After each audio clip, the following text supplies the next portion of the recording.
अजय मीणा कहाँ से? बैराट है। बैराट तो कोटपुतली में गया पहले, जयपुर में। आकाश मीणा कहाँ से? दौसा, सवाई माधोपुर है, दौसा। छाजले की आकृति का किला कौन सा है?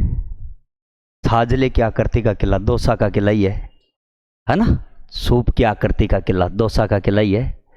कई बार क्वेश्चन पूछा जाता है। आज देखो अपने पहली क्लास स्टार्ट हो रही है। पहली बात मतलब पहले तो आप उधर पढ़ते थे है ना, त्रिवेणी। अब यहाँ मतलब अभी तो और भी आएंगे, कुछ को तो पता ही नहीं। भाई 9 बजे का टाइम दे रखा है कि 10 बजे, हो सकता है कि कोई 2 दिन बाद में है, कोई 3 दिन बाद में। अब अपना बैच मतलब इधर प्रॉपर चलेगा। अभी जो वैकेंसी आई हुई है रेलवे, एसएससी और डी ग्रुप वाली ये भी, और आरपीएफ, पटवार, पुलिस, एलडीसी, चतुश्रेणी, मतलब वैकेंसी खूब सारी हैं। और साल भर के लिए मतलब इतनी शानदार काम रहेगा। 1 साल के लिए अगर जो रेगुलर जो तैयारी कर लेगा ना, उसकी नैया पार हो जाएगी। और ये वैकेंसी इसी समय रहेंगी, आपको बता दो बात ज़्यादा, क्योंकि साल भर की वैकेंसी में अगर अपने रेगुलर तैयारी करते हैं तो किसी न किसी में निकल ही जाएंगे। बाकी सर आपको बता देंगे, मैं कुछ बातें बता देता हूँ एक बार तो आपको। पहला दिन अपना शुभारंभ है, प्रत्येक पर पूरा ध्यान रखा जाएगा। छोटी छोटी बातें बताई जाएगी, बड़ी बड़ी बातें बताई जाएगी। मतलब आपको 0 से स्टार्ट किया जाएगा। आज आपको क्या आता है उसे कोई मतलब नहीं, मगर आपको क्या सिखाया जाएगा वो सबसे बड़ी बात है। जो टॉपिक, जैसे टॉपिक चला अपना 6 दिन, खत्म हो गया। टॉपिक खत्म होते ही टॉपिक का एक हो जाएगा टेस्ट, समझ रहे हो। उसकी आपकी प्रॉपर मतलब अच्छी वाली तैयारी। एक रहेगा अपना संडे को मेजर टेस्ट। जिस चीज की तैयारी कर रहे हो जब तक वो परीक्षा होगी तब तक उसका क्या होगा, मेजर टेस्ट। उससे आपको पता ही चलेगा कि जब हम कोचिंग में गए तो इस लेवल पर थे, और आज 2 महीने बाद में इस लेवल पर है, 4 महीने बाद में इस लेवल पर है, और अब परीक्षा नजदीक आ रही है तो अपने इस लेवल पर है। लेवल का तभी तो पता चलेगा। जो भी फैकल्टी आपको पढ़ाएगी वो शानदार तरीके से पढ़ाएगी। मैंने क्या बोल दिया, एक ही बात बोल दिया, 0 से पढ़ाएगी। और 0 से लेकर आगे तक जितनी बड़ी बात है वो सारी बात बताएंगे। वैकेंसियां खूब है। अभी जो बच्चों को बताएगा तो वो भी कई को तो 9 बजे का, क्योंकि सर्दी का टाइम भी है, तो वो अपने इसी बैच में जाएंगे। अच्छा, जैसे बैच पहला जो बैच स्टार्ट होगा वो मतलब यहाँ का वो एक अपना बैच हो जाता है, कि उसमें प्रॉपर पूरा ध्यान दिया जाता है। भाई आगे तो एक बात, तो कई बैच बन गए, भीड़ आ रही है, तो इतनी बातें थोड़ी ना हो पाएंगी। मैं भी आके बोल दूंगा राधे राधे, लास्ट में जाते टाइम बोल दूंगा राधे राधे, समझ रहे ना। इसका आपको पूरा पूरा फायदा मिलेगा। इसके अलावा आज जो भी पहली क्लास से स्टार्ट कर रहा हूँ है ना, मैं आपको त्योहारों के बारे में बताऊंगा। किसके बारे में? त्योहारों के। क्योंकि आज मैं प्रॉपर तो स्टार्ट करूंगा नहीं, आज तो मैं ऐसे ही बताऊंगा भाई ऐसे क्वेश्चन पूछे जाते थे, आगे ऐसे क्वेश्चन पूछे जाएंगे। क्योंकि पहली जो क्लास है ना वो राजस्थान जीके की लग रही है आपकी। किसकी लग रही है? राजस्थान जीके की। राजस्थान जीके का मतलब है कि जितने भी जो एग्जाम है उसमें जो राजस्थान जीके जो पूछा जाएगा उसके मैं बारे में आपको बता रहा हूँ। उसके बाद में आपके लगेगी ज्योग्राफी की, रीजनिंग की, पॉलिटिकल की, मतलब लगभग आज आपकी 4 क्लास लगेंगी। फिर आपको लास्ट में बता भी दिया जाएगा कि कल किस तरीके से आपका मतलब कौन कौन सी क्लास है, कितने कितने बजे रहेगी। आज तो आपको बस ये देखना है कि भाई कौन से टीचर आएगा, कैसे क्या पढ़ाएगा, ठीक है। राजस्थान जीके में मैं सबसे पहले आपको एक बात बता देता हूँ कि भाई आज से पहले जो क्वेश्चन आते थे ना वो कैसे आते। ये जो चीज़ बोल रहा हूँ वो आपको याद नहीं करवा रहा हूँ, याद मैं वो चीज़ कराऊंगा जो बोर्ड पे लिखाऊंगा। पहले मैं वो चीज़ बता रहा हूँ कि आज से पहले कैसे क्वेश्चन आते थे, अब कैसे क्वेश्चन आ रहे हैं। कि सभी को पता है कि राजस्थान का गांधी गोकुल भाई भट्ट को कहते हैं। किसे कहते हैं? गोकुल भाई भट्ट को। राजस्थान का गांधी गोकुल भाई भट्ट को कहते हैं, तो वागड़ का गांधी भोगेलाल पांडे को कहते हैं। तो गांधी जी का 5वां पुत्र जमनालाल बजाज को कहते हैं। तो चिड़ावा का गांधी मास्टर प्यारेलाल गुप्ता को कहते हैं। तो शेखावाटी का गांधी बद्रीनाथ को कहते हैं। तो मेवाड़ का गांधी माणिक्यलाल वर्मा को कहते हैं। किसे कहते हैं? माणिक्यलाल वर्मा को कहते हैं। कई बार पूछा गया है। पहले प्रश्न आता था गुलाबी नगरी किसे कहते हैं? जयपुर को। खूब सारे लोग करके आते थे, गुलाबी नगरी जयपुर को कहते हैं। अब प्रश्न आएगा गुलाबों की नगरी किसे कहते हैं? देखो प्रश्न चेंज हो गया ना, गुलाबी नगरी जयपुर, गुलाबों की नगरी पुष्कर, गुलाब महल कोटा तो गुलाब बाग उदयपुर, तो गुलाबी गणगौर नाथ द्वारा राजसमंद को कहते हैं। आरएस में क्वेश्चन आया कि गुलाबी गणगौर कहाँ की प्रसिद्ध है। ऑप्शन में तो जयपुर दे रखा था नंबर 1, ज्यादातर लोग क्या करके आए थे? जयपुर ही करके आए थे। कि जिस तरीके से राजस्थान के इतिहास के जनक है कर्नल जेम्स टोड है। कौन है? Colonel James Tod. तो भारत के इतिहास के जनक है वेद व्यास हैं, तो पूरे विश्व के इतिहास के जनक है हेरोडोटस हैं। कौन है? हेरोडोटस। घोड़े वाले बाबा, अरे महाराणा प्रताप के घोड़े का नाम चेतक था। क्या नाम था? चेतक। तो घोड़े वाले बाबा तो कर्नल जेम्स टोड को कहते हैं। किसे कहते हैं? Colonel James Tod. तो अब बाबा भी कई तैयार हो गए कि घोड़े वाले बाबा कर्नल जेम्स टोड को कहते हैं, तो जोहड़ वाला बाबा राजेंद्र सिंह को कहते हैं, तो रेल वाला बाबा किशन सिंह को कहते हैं, तो पेड़ वाला बाबा काकापुरी को कहते हैं, तो पटरी वाले बाबा किरोड़ीमल बैंसला को कहते हैं। मतलब प्रश्न कहीं से भी पूछ सकता है। आपने सुनो जरा, ऊंटों का देवता पाबूजी, बोलो सुना कि नहीं सुना? अब यही प्रश्न आ जाए, ऊंटों की देवी तो बाबूजी की पत्नी को कहते हैं क्या? नहीं सुना ना? ऊंटों का देवता बाबूजी। मतलब बहुत कुछ सीखने के लिए मिलेगा आपको जीवन में। मतलब इतना कुछ जितना आपने सोचा नहीं है उससे ज्यादा मिलेगा। ऊंटों का देवता बाबूजी, ऊंटों की देवी अंता देवी। कौन सी देवी? अंता। अब क्या रहा है कि वो देगा प्रश्न अंता देवी का मंदिर कहां पर है। ऑप्शन में देगा पहले 12, क्योंकि अंता 12 में है। समझ रहे ना? अंता कहां पर है? 12 में। मगर वो 12 ऑप्शन देगा, वो अपना हो जाएगा गलत। अंता देवी का मंदिर है बीकानेर में। कहां पर है? बीकानेर। बरसात का देवता मामा देव, बरसात की देवी कौन सी हो सकती है? मामी देवी, रूपा देवी। कौन सी देवी? रूपा देवी। इतना तो सुना है ना, पूरी दुनिया नहीं सुना है। आप किसी, आप ये मत सोचना कि हमें नहीं आता है, और किसी को भी नहीं आता है। अरे सांपों का देवता तेजा जी, गोगा जी, बहुत अच्छे से सुना है पढ़ने। और वही प्रश्न देगा सांपों की देवी, तो हवा खत्म हो जाती है सभी की। मनसा माता को कहते हैं। किसे कहते हैं? मनसा। और ये और बता रहा हूं ऑप्शन में क्या देगा वो पहले देगा नागणेची माता। क्या देगा? नागणेची माता। क्योंकि लग रहा है ना, देखो नागणेची, नाग आ रहा है इसमें, तो जो अगर कोई तुक्का भी मारेगा तो वो किस पे मारेगा? नागणेची माता पर। बाकी सांपों की देवी किसे कहते हैं? मनसा माता को कहते हैं। किसे कहते हैं? मनसा माता। नाम है कृष्ण यादव। लगभग कितने साल में आपको बताऊं, 2014 से पढ़ा रहा हूं। कब से? 2014 से। First grade, second grade. मैं तो आपको जगह भी बताऊंगा अभी कि इतने स्टूडेंट आपके इस क्षेत्र में लगे हुए हैं, इस पद पर लगे हुए हैं आज भी। 14, 15, 16, 17, 18, 19, 20, 21, 22, 23, 24 चल रही है, खूब सारे। और लगभग मतलब जो कोचिंग है उनमें जो फर्स्ट ग्रेड सेकंड ग्रेड के लिए जो चलती है ना, उनमें मैं लगभग में ले चुका और ले रहा हूं फिलहाल। तो राजस्थान जीके में मैं आपको पहले बता दिया, मैं ये बता सकता हूं कि ये आने की संभावना है। समझ रहे बात है?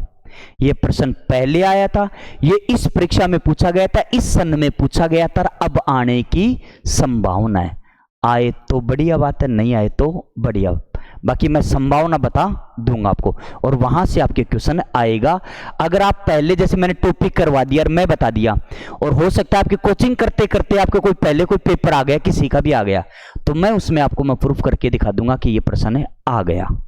समझ गए ना भाई? अपनी कोचिंग जैसे 4-5 महीने चल रही है और हो सकता है कि मार्च में कोई परीक्षा है, तो मार्च में जो परीक्षा है उसमें से मैं आपको बता दूंगा कि ये क्वेश्चन आए थे। लिखाने वाला जो अपना जो सिलेबस है वो एक है, सबके लिए समान है, क्योंकि जो मैं नोट्स पहले से लिखाता आ रहा हूं वही लिखा रहा हूं। आप उसमें आराम से चेक करना कि ये प्रश्न कौन सी परीक्षा में आया, क्योंकि लिखाने वाली चीजें कभी चेंज नहीं होती हैं। मैं आज से पहले 2014 में भी वही बात लिखाया था और वो आज भी अभी वही लिखा रहा हूं। तो उसमें से कितने क्वेश्चन आए हैं तभी तो पता चलेगा ना कि कितने क्वेश्चन किस परीक्षा में पूछे गए थे। तो मैं सबसे पहले आप टॉपिक डाल दो राजस्थान के प्रमुख त्योहार।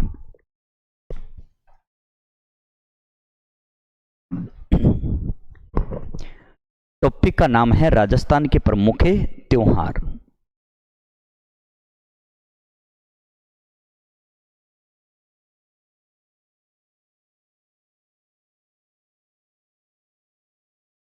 राजस्थान के प्रमुख त्योहार।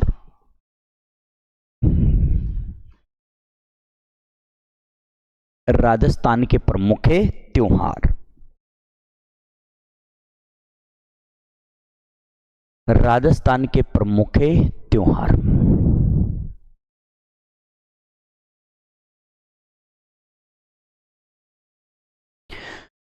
ये जितने भी अभी जो कैलेंडर दिया है भजनलाल ने, इसमें से जो भी परीक्षा होगी उसमें से कम एक क्वेश्चन आएगा, ज्यादा से ज्यादा 2।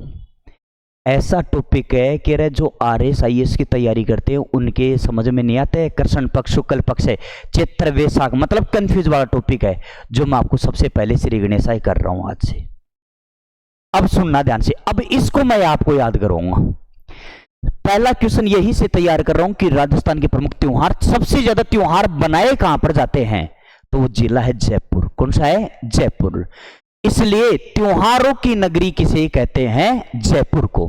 सबसे ज्यादा त्योहार आएंगे तो अपने मंदिरों में जाएंगे, अलग अलग मंदिरों में जाते हैं और त्योहार बनाते हैं। सबसे ज्यादा मंदिर भी कहां पर है? जयपुर में। इसी कारण है त्योहारों की नगरी व मंदिरों की नगरी जयपुर। मगर 24 मंदिरों की नगरी ओसिया को कहते हैं।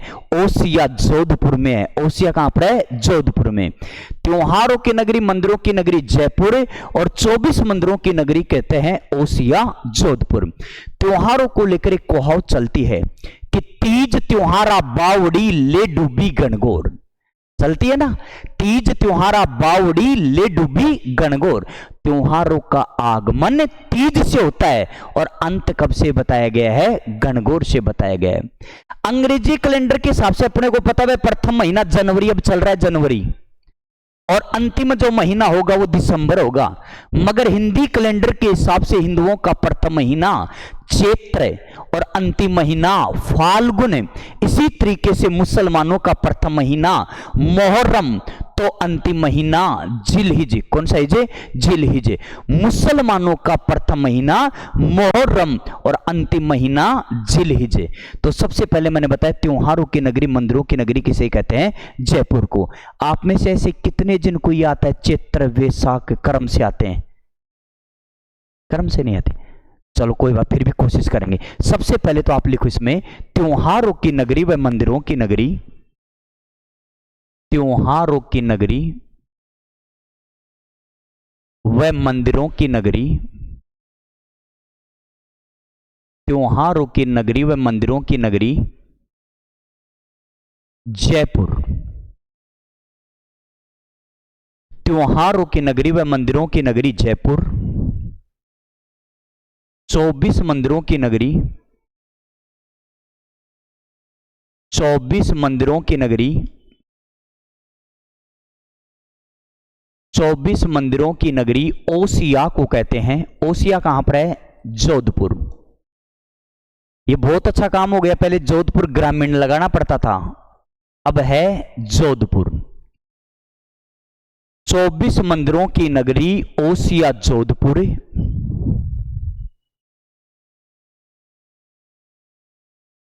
फिर मैंने आपको बताया कि कहावत चलती है तीज त्योहारा बावड़ी। तीज त्योहारा बावड़ी ले डूबी गणगौर। ले डूबी गणगौर। तीज त्योहारा बावड़ी ले डूबी गणगौर। जैसा मैं लिख रहा हूं वैसा ही छाप लेना आप कि तीज कौन से महीने में आती है? श्रावण में। और गणगौर कौन से महीने में आती है? चैत्र में आती है। कौन से महीने में आती है? चैत्र में। इस लाइन का मतलब यही होता है कि त्योहारों का आगमन तीज से होता है तो अंत कब से होता है? गणगौर से होता है। त्योहारों का आगमन तीज से होता है तो अंत कब से बताया गया है? गणगौर से बताया गया है कि तीज त्योहारा बावड़ी ले डूबी गणगौर। अभी अपने तीज के बारे में बातें करेंगे, गणगौर के बारे में बातें करेंगे। हिंदुओं का प्रथम महीना, हिंदुओं का प्रथम महीना चैत्र, तो हिंदुओं का अंतिम महीना फाल्गुन। हिंदुओं का अंतिम महीना होगा फाल्गुन। ऐसे ही मुसलमानों का प्रथम महीना, मुसलमानों का प्रथम महीना मुहर्रम, तो मुसलमानों का अंतिम महीना जिलहिज। कौन सा हिजे? जिलहिज। तीज त्योहारा बावड़ी ले डूबी गणगौर। ऐसे कैसे लिख लो कि भाई त्योहारों का आगमन तीज से होता है और त्योहारों का अंत गणगौर से होता है। हिंदुओं का प्रथम महीना चैत्र, अंतिम महीना फाल्गुन। मुसलमानों का प्रथम महीना मुहर्रम, अंतिम महीना जिलहिज।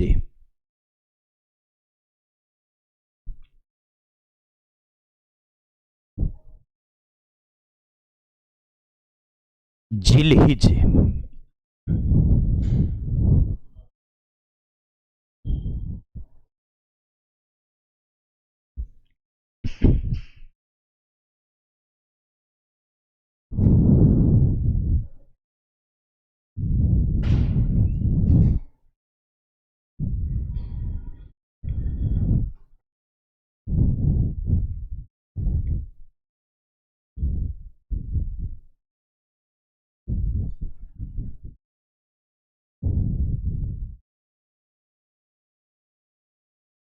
गणगौर के नीचे लिख देना चैत्र और तीज के नीचे श्रावण, क्योंकि गणगौर तो आती है चैत्र महीने में और तीज आती है श्रावण के महीने में। ये कुआवती चलती है। ऐसा नहीं कि गणगौर के बाद में त्योहार नहीं आता है, बड़े त्योहारों की समाप्ति हो जाती है। गणगौर के बाद में रामनवमी आती है, महावीर जयंती आती है, हनुमान जयंती आती है, मगर बड़े त्योहारों की क्या हो जाती है? समाप्ति हो जाती है। हिंदुओं का प्रथम महीना चैत्र, अंतिम महीना फाल्गुन। मुसलमानों का प्रथम महीना मुहर्रम, अंतिम महीना कौन सा है? जिलहिज। कौन सा है? जिलहिज। अब एक बार सभी लिखना बंद कर दो, बाद में लिखना एक बार, है ना। पहले सुनो ध्यान से, एक बार मेरे साथ साथ आपको देखकर बोलना है। जैसा मैंने बोला ना वैसा ही बोलना है। मैंने आपको बताया कि भाई सबसे ज्यादा त्योहार कौन से जिले में मनाए जाते हैं? जयपुर में। इसलिए त्योहारों की नगरी किसे कहते हैं? जयपुर। बोलना सभी को, है ना।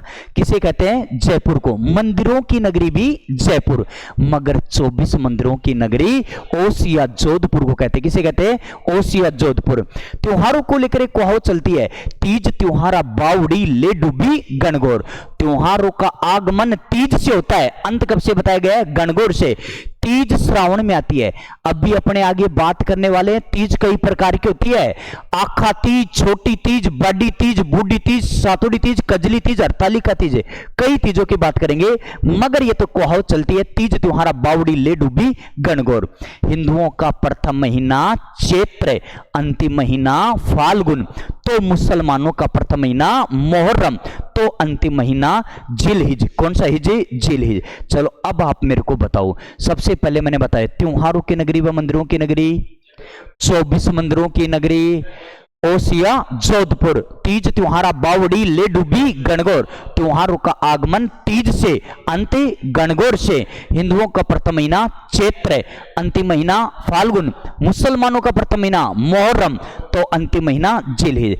अब अपने याद करेंगे पहले, क्योंकि अपने त्योहार पढ़ रहे हैं ना, तो अपने को यह पता होना चाहिए कि कौन सा महीना कब आता है, उसके बाद में कौन सा आता है। ठीक है ना। लिखना किसी को नहीं है, पहले कोशिश करेंगे अपने याद करने की महीनों को। सबसे पहले तो इतना तो पता चल गया कि प्रथम महीना कौन सा है? चैत्र। चैत्र के बाद में आता है वैशाख। कौन सा? वैशाख। वैशाख के बाद में अगला महीना आता है ज्येष्ठ। ज्येष्ठ के बाद में अगला महीना आता है आषाढ़। कौन सा आता है? आषाढ़। आषाढ़ के बाद में श्रावण का आ गया। श्रावण के बाद में भाद्र। भाद्र के बाद में अगला जो महीना आता है वो आता है आश्विन। और आश्विन के बाद में आता है कार्तिक। आती है ना दीपावली, कार्तिक में तो आती है कार्तिक। कार्तिक के बाद में आता है मार्ग। मार्ग के बाद में आता है पोष। और पोष के बाद में आता है माघ। और माघ के बाद में अंतिम जो महीना होता है वो कौन सा आएगा? फाल्गुन। कौन सा आएगा? फाल्गुन। यानी मैंने आपको बताया प्रथम महीना चैत्र, अंतिम महीना फाल्गुन। तो पहले अपने इनको क्रम से याद करेंगे कि कौन कौन से महीना कब आता है। सबसे पहले तो कौन सा है? चैत्र।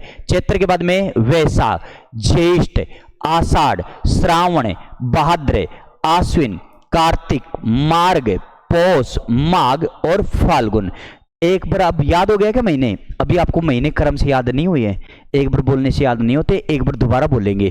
चैत्र, वैशाख, ज्येष्ठ, आषाढ़, श्रावण, भाद्र, आश्विन, कार्तिक, मार्ग, पौष, माघ, फाल्गुन। देखो एक लाइन बोल रहा हूं वो ध्यान से सुनना। सीवी जैस बैक। सीवी जैस बैक। मैं लिख देता हूं एक बार, यहां पर है सीवी, यहां पर लिख रहा हूं जैस और यहां पर लिख रहा हूं बैक। सीवी जैस बैक। अब बोलना एक बार, सीवी जैस back. MP MF MP MF MP MF MP MF MP MF। यहां पर लिख देता हूं MP और यहां पर लिख रहा हूं MF। CV जैस बैक MP MF। समझ गए ध्यान से? CV जैस बैक MP MF। अब इधर देखकर बोलेगा, बोलना सभी बोलो। CV जैस बैक MP MF। याद तो जाएगा, नहीं तो इसका मतलब है चैत्र, वैशाख, ज्येष्ठ, आषाढ़, श्रावण, भाद्र, आश्विन, कार्तिक, मार्ग, पौष, माघ, फाल्गुन। CV जैस बैक MP MF। अब समझने वाली बात यह है कि एक महीने के अंदर अंदर दो पक्ष होते हैं। कितने पक्ष होते हैं? दो। पता है क्या? दो पक्ष, कृष्ण पक्ष और शुक्ल पक्ष है। मगर महीने की शुरुआत कौन से पक्ष से होती है? कृष्ण पक्ष से। यानी पहला जो पक्ष आएगा वो कौन सा होगा? कृष्ण पक्ष। यहां पर लिख देता हूं मैं कृष्ण पक्ष। दूसरा जो पक्ष आएगा वो कौन सा आएगा? शुक्ल पक्ष। कृष्ण पक्ष में कैसी रात? देखो पहली बात, 15 दिन चलेगा कृष्ण पक्ष और 15 दिन चलेगा शुक्ल पक्ष। एक महीने में दिन कितने हुए? 30। अपने हिंदी महीने फिक्स होते हैं जो कितने दिन के होते हैं? 30 दिन का महीना होता है। मगर अंग्रेजी कैलेंडर में तो कोई महीना 28 का आता है, कोई 29 का आ जाए और कोई 30 का आ जाए, कोई 31 का आ जाए, फिक्स नहीं है। मगर ये तो फिक्स है कि 15 दिन कृष्ण पक्ष और 15 दिन शुक्ल पक्ष। कृष्ण पक्ष में कैसी रातें होती हैं? काली रातें होती हैं। कैसी रातें होती हैं? काली। जबकि शुक्ल पक्ष में जो रातें होती हैं वो चांदनी रात होती है और कृष्ण पक्ष का दूसरा नाम है बुद्धि पक्ष। तो शुक्ल पक्ष का दूसरा नाम है शुद्धि पक्ष। क्या नाम है? शुद्धि पक्ष। कृष्ण पक्ष में चांद बढ़ता है या घटता है? घटता है, तभी तो काली रात आएगी, चांद घटेगा। और घटते घटते घटते घटते घटते घटते घटते घटते घटते 15वें दिन बिल्कुल काली रात होती है। उस रात को क्या बोलते हैं अपने? अमावस्या। मतलब हमेशा कृष्ण पक्ष में क्या आती है? अमावस्या। अब जैसे शुक्ल पक्ष आएगा तो देखो चांद बढ़ना स्टार्ट होगा।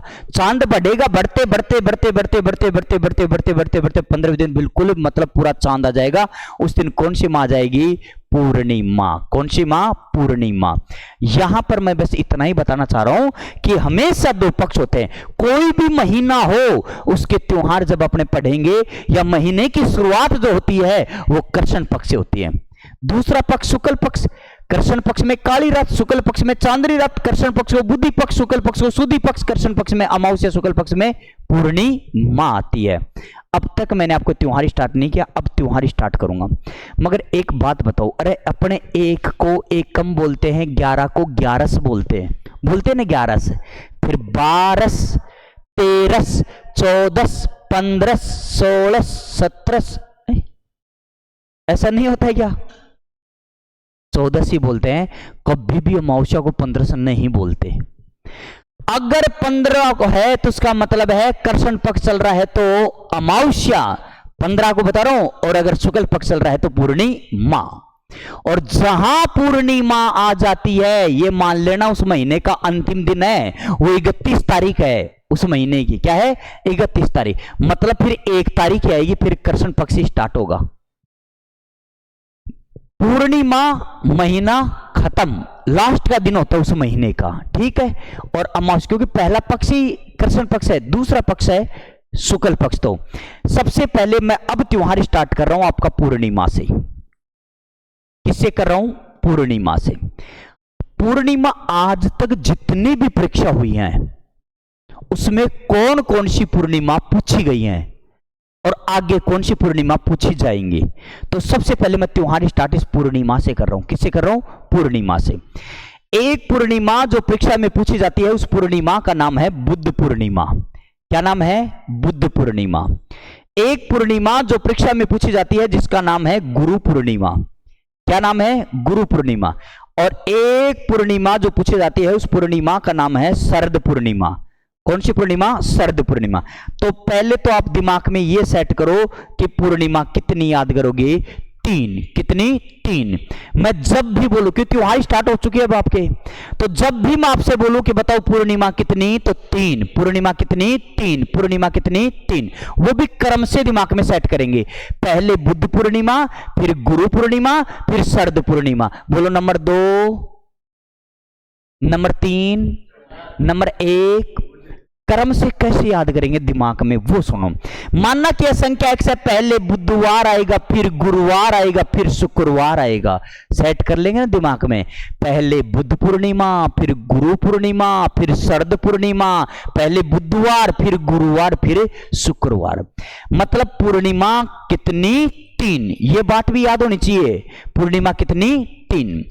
पहले दादा परदादा के समय गाना चलता था, कबूतर जा जा साजन के घर जा। अब पहले ऐसे चलते थे रहे, आज तो सुंदर सुंदर चलने लगे, परफ्यूम लगा चुन्नी मेरी, सुना होगा ना आपने।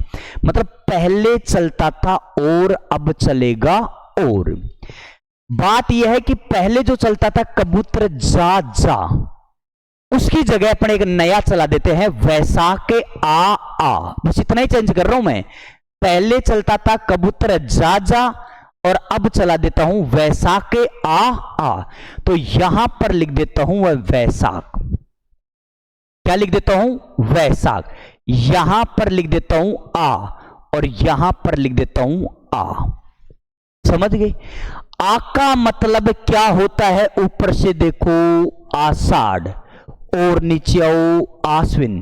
पहले आषाढ़ फिर आश्विन, मतलब पहले आषाढ़ फिर आश्विन। आ का मतलब पहले ऊपर से आषाढ़ आ रहा है, नीचे आश्विन, पहले आषाढ़ फिर आश्विन। और पूर्णिमा की पूर्णिमा, पूर्णिमा की पूर्णिमा। यानी अपने से प्रश्न पूछा जाएगा कि बुद्ध पूर्णिमा वैशाख पूर्णिमा को आती है, गुरु पूर्णिमा आषाढ़ पूर्णिमा को मनाई जाती है, तो शरद पूर्णिमा आश्विन पूर्णिमा को मनाई जाती है।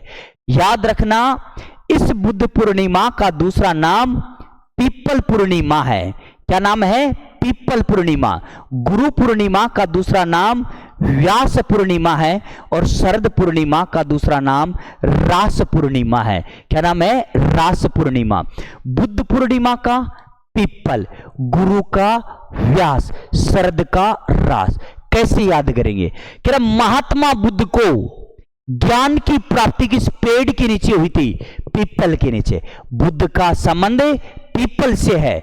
गुरु व्यास वेद व्यास, महाभारत के रचयिता कौन है? वेद व्यास। भारत के इतिहास के जनक कौन है?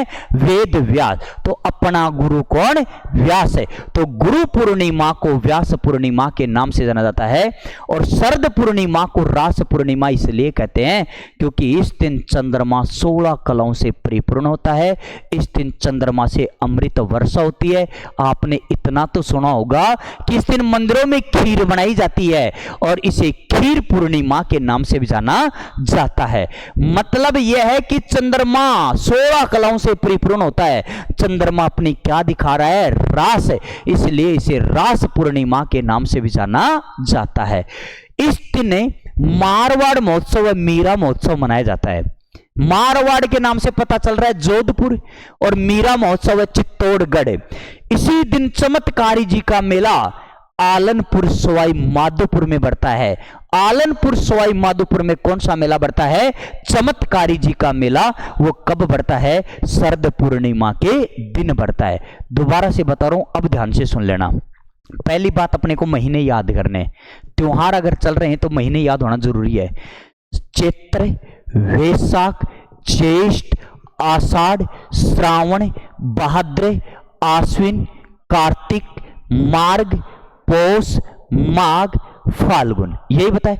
मैंने इसकी ट्रिक बता दिया। सीवी, जैस, बैक, एमपी, एमएफ। क्या बोलोगे?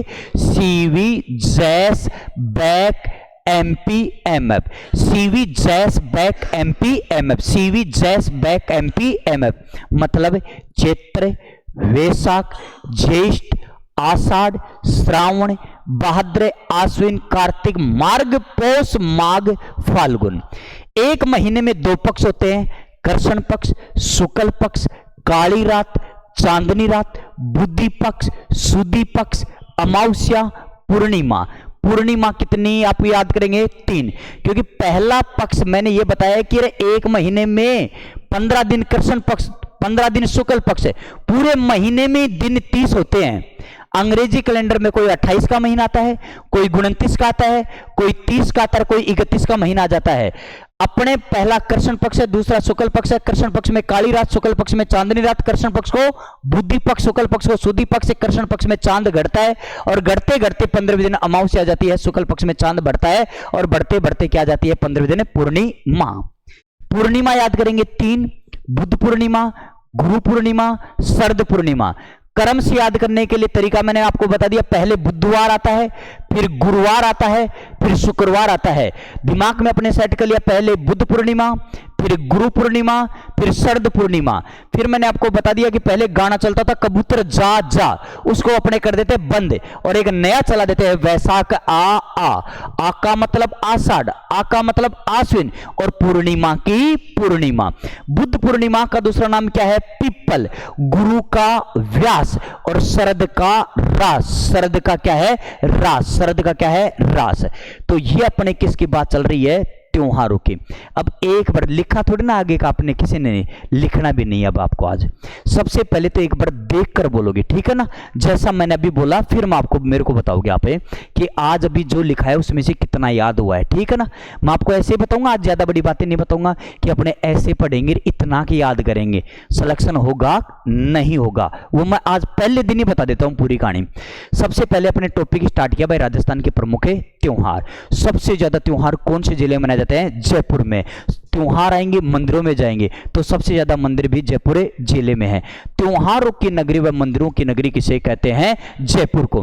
तो 24 मंदिरों की नगरी ओसिया जोधपुर को कहते हैं। किसे कहते हैं? ओसिया जोधपुर। त्योहारों को लेकर कुहावत चलती है, तीज त्योहारा बावड़ी ले डूबी गणगौर। त्योहारों का आगमन तीज से होता है, अंत कब से बताया गया है? गणगौर से। हिंदुओं का प्रथम महीना चैत्र, अंतिम महीना फाल्गुन। मुसलमानों का प्रथम महीना मुहर्रम, अंतिम महीना जिलहिज। अब एक बार आप मेरे को बताओगे अब आज जो मैंने लिखा है, ठीक है? बंद कर दो सभी तो एक बार इसे। अभी लिखा तो नहीं है ना अभी आपने किसी ने? हाँ, लिखने वाला मैटर तो फिर अपने बाद में करेंगे। सबसे पहले तो मेरे को ये बताओ टॉपिक का नाम क्या है? राजस्थान के प्रमुख त्योहार।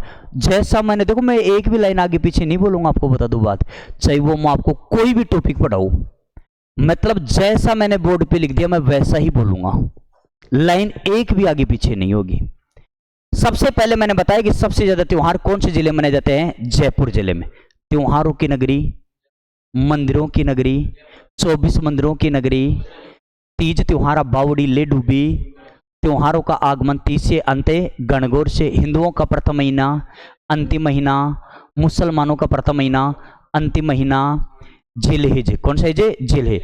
फिर मैंने आपको क्या बताया? चैत्र वैशाख ज्येष्ठ आषाढ़ श्रावण। अगले पेज में बताया ना मैंने, यहाँ पर चैत्र वैशाख ज्येष्ठ आषाढ़ श्रावण भाद्र आश्विन कार्तिक मार्ग पौष माघ फाल्गुन। इसकी ट्रिक बताया, सीवी जैस बैक एमपी एमएफ। एक महीने में कितने पक्ष होते हैं? 2। कृष्ण पक्ष शुक्ल पक्ष, काली रात चांदनी रात, बुद्धि पक्ष शुद्धि पक्ष, अमावस्या पूर्णिमा। पूर्णिमा कितनी याद करोगे? 3। पूर्णिमा कितनी याद करोगे? 3। वो भी क्रम से बताओ, पहले बुद्ध पूर्णिमा, देखकर तो नहीं बोल रहे ना, नंबर 2 फिर शरद, पहले बुधवार फिर गुरुवार फिर शुक्रवार, ऐसा ही बताया ना। फिर एक गाना चलता था, कबूतर जा जा वैशाख आ का मतलब आषाढ़, आ का मतलब आश्विन, और पूर्णिमा की पूर्णिमा मतलब बुद्ध पूर्णिमा वैशाख पूर्णिमा को, गुरु पूर्णिमा आषाढ़ पूर्णिमा को, और शरद पूर्णिमा आश्विन पूर्णिमा को। बुद्ध पूर्णिमा का दूसरा नाम पिपल पूर्णिमा, गुरु का व्यास, शरद का रा। शरद पूर्णिमा के दिन चंद्रमा 16 कलाओं से परिपूर्ण होता है, इसलिए चंद्रमा अपनी क्या दिखा रहा है? रास। इसे रास पूर्णिमा के नाम से जाना जाता है। मेरे को ये बताओ, जितना जो मैंने लिखा है ना बोर्ड पे, उसमें आपको अभी अगर मैं आपसे पूछूं तो कितना % आप जवाब दे सकते हो? बताना। देखो मैं आपको बता दूं, मैं जैसा याद कराऊंगा वैसा ही कल कराऊंगा, वैसा ही 5 दिन बाद में कराऊंगा, वैसा ही अंतिम क्लास में याद कराऊंगा। कितना % जवाब दे सकते हो? लिखा तो है नहीं ना किसी ने अभी तो, हाँ वो कल प्रॉपर तरीके से आपको लिखना पड़ेगा। फिर कितना % बताओ मेरे को? चलो अभी तो आप तो अभी आए हो, है ना? क्या नाम आपका? हरिशंकर। कहां से? अच्छा, इमली फाटक से। आप बताओ। अच्छा 80% याद हो गया। अच्छा 95% याद हो गया। अच्छा अच्छा, एक बात बताऊं मैं, अगर इसी के मैं 4 ऑप्शन दूं आपसे, कितने ऑप्शन है? 4, तो फिर कितना याद होगा? फिर पूरा। ऑप्शन तो आते हैं ना अपने, इसका मतलब पूरा। एक बात बताओ, इसी मैटर को भी आप लिखते, अपने हाथ से लिखते, लिखा नहीं है ना, लिखने पर भी याद होता है। अरे 19-20 का फर्क पड़ता है कि नहीं पड़ता है? कितना याद होता? अच्छा, एक ये तो है नहीं कि जो कोचिंग में जो पढ़ा दिया गया उसको आप पढ़ोगे नहीं, अरे नौकरी लगने के लिए अपने को पढ़ना पड़ेगा। अगर इसी मैटर को अगर अपने कितनी देर और 10 मिनट और पढ़ते, कितनी देर? 10 मिनट। सोचना एक बार, कितना याद होता? बढ़ता ना। मैं पढ़ाने से पहले जैसे जो पढ़ाता हूं ना, उसको दूसरे दिन क्या करवाता हूं? रिवीजन करवाता हूं कि भाई अपन ने ये पढ़ा था, आगे ये पढ़ेंगे। समझना मेरी बात है। आज ही मैं आपको बता रहा हूं कि इस तरीके से अपने चलेंगे कि जैसे मैंने बता दी, आज जो पढ़ा उसको दूसरे दिन फटाफट रिवीजन कराऊंगा कि अपन ने ये पढ़ा था और आज अपने ये पढ़ रहे हैं, आगे एक बार रिवीजन और कराऊंगा तो फायदा मिलेगा। अपना टॉपिक चला 5 से 6 दिन, 6 दिन बाद में मैं बोलूंगा टॉपिक है खत्म और टॉपिक है टेस्ट। पढ़ोगे ना, मतलब आपको यह पता चल जाएगा कि आपने पूर्णिमा आपके पेज में नीचे लिखी है, ऊपर लिखी है, दाएं लिखी है, बाएं लिखी है। और जिस इंसान को इतना पता चल जाए वो जिंदगी में कभी माते नहीं खा सकता। प्रॉपर बस आपको तो एक ही काम करना है कि केवल जो छुट्टी कम से कम करना, बाकी नौकरी लगकर ही जाओगे। बस दिमाग में एक ही बात सोचना कि अरे किसी अपने बाबा के भी जाते हैं, किसी मंदिर में भी जाते हैं तो सच्चे दिल से जाते हैं, और हमेशा इंसान जैसा सोचेगा उसके साथ वैसा ही होगा। अच्छा सोचोगे अच्छा होगा, बुरा सोचोगे बुरा होगा। आपके दिमाग में एक सोच तो आज से ही कर लेना कि मेरी नौकरी मैं तैयारी करूंगा और मेरी नौकरी कोई नहीं रोकने वाला। समझ रहे ना बात है?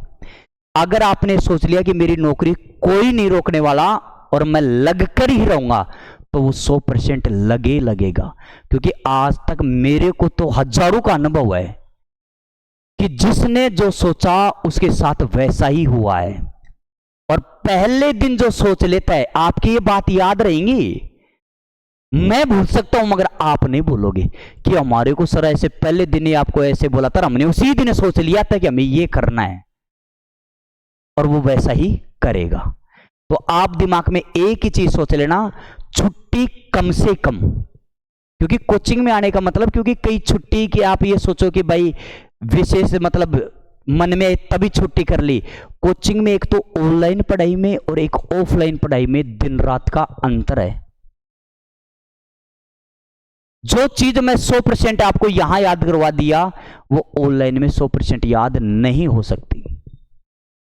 मगर क्लास में जो भी टीचर आएगा, जितने भी जो टीचर आपको पढ़ाएंगे, वो क्लास की क्लास में ही याद करवाएंगे। समझ रहे हैं? तो ऐसा मौका बार बार नहीं मिलेगा, क्योंकि अभी वैकेंसी क्या आ रहा है, पूरा भंडारा लगा हुआ है, और इन भंडारे में आप पास हो जाओगे। तो आज तो मैं आपको इतनी बात बताऊंगा, बाकी सर आपको और बताएंगे टेस्टों के बारे में, लास्ट में आप पूछ के भी जाना। समझ रहे ना बात है? टेस्ट किस तरीके से टेस्ट होंगे, topic wise topic test, syllabus के अकॉर्डिंग क्वेश्चन आएंगे। मेजर जो टेस्ट होगा वो मैं आपको बता दिया, संडे को होगा। ओमार से आपका संडे को टेस्ट होगा, प्रत्येक संडे को टेस्ट होगा। यह कहना मुश्किल है कि कितने टेस्ट होंगे, क्योंकि जब तक जो जिस परीक्षा की तैयारी करेगा उसके क्या होंगे, टेस्ट होंगे। जैसे आप सुबह आपने दोपहर में आपने टेस्ट दे लिया, शाम के आपके पास में क्या जाएगा, उसका रिजल्ट आ जाएगा। उसके बाद में उसका सॉल्यूशन करवा देंगे। जब जैसे मैथ के जो सॉल्यूशन करवाने या रीजनिंग का, वो आपको क्या करवा देंगे, सॉल्यूशन करवाएं। मतलब पढ़ाई से संबंधित 1% भी दिक्कत नहीं होगी। दिक्कत जो है वो मैंने बता दिया, रेगुलर आने की। कोचिंग में आज आपको क्या आता है, कोई मास्टर नहीं पूछेगा कि आपको क्या आता है क्या नहीं आता है, मगर यह है कि आप कोचिंग में जो आए हो वो बहुत कुछ सीख के जाओगे। जीवन जीने का तरीका भी सीखोगे, आगे के जीवन को कैसे जीना है वो भी सीखोगे, प्लस आप नौकरी भी लगोगे। ठीक है, बाकी बात करेंगे कल। तब तक के लिए मेरी तरफ से सभी को राधे राधे।